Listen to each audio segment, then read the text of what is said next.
Imagine je te présente un webtoon où le héros meurt d'overdose à force de jouer aux jeux vidéo. Ouais, on est d'accord, les auteurs n'ont vraiment plus rien à raconter. Et bon, malgré tout, même si ce webtoon reste tellement classique que tu pourrais presque en imaginer les 5 premiers chapitres sans les avoir lus, bah la manière dont c'est raconté, ça reste quand même drôle. Et t'as d'une certaine manière toujours envie de voir la suite. Et bon, dans ce webtoon, en gros, on suit le héros qui est un larbin. Il se fait tabasser par tout le monde et les gens savent que c'est un gros geek. Du coup, les mecs de sa classe, qu'est-ce qu'ils font? Ils leur ramènent leur téléphone ou même leur ordinateur à la maison, hein, pas de problème. T'inquiète pas qu'ils savent s'arranger et ils jouent à leur place. Et croyez-moi, c'est pas par pur bonheur et pure gentillesse qu'il fait ça, hein. Très loin de là. Parce que s'il arrive pas à les faire monter de niveau ou leur faire gagner des items en particulier en un temps imparti, c'est simple, il se fait tabasser. Et une fois encore, c'est la même chose qui va lui arriver. Un de ses harceleurs, il va arriver, il va lui dire « Trouve-moi cette arme légendaire en 1 semaine ». Bon, autant vous dire tout de suite que récupérer cette arme en 1 semaine, ça relève de l'impossible. Sauf que le harceleur lui dit bien que s'il le fait pas en 1 semaine,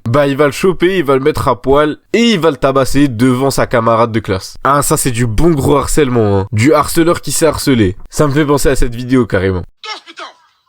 Danse, kachou, les gros!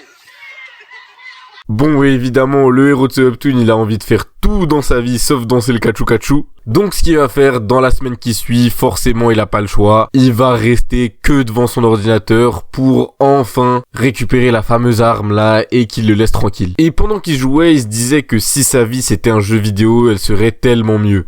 Ouais, je suis d'accord avec vous, on le voit arriver à des kilomètres. Bref, il joue,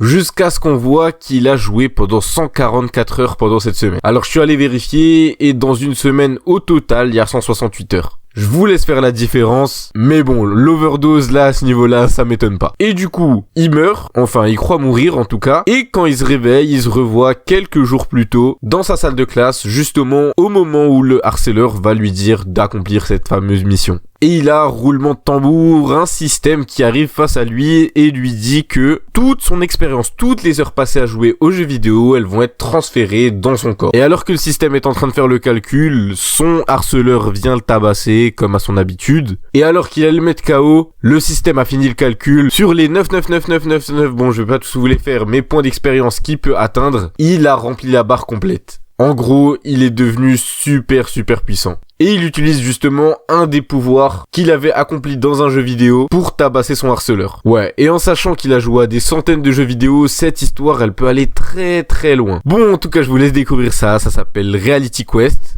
Peut-être que vous le connaissiez sous un autre nom, peut-être Questism, où il y a eu plein de noms avant la version officielle. En tout cas, maintenant, c'est disponible sur Webtoon, avec la suite qui a l'air vraiment intéressante. Bref, en tout cas, moi, je vous laisse, et sur ce, à bientôt.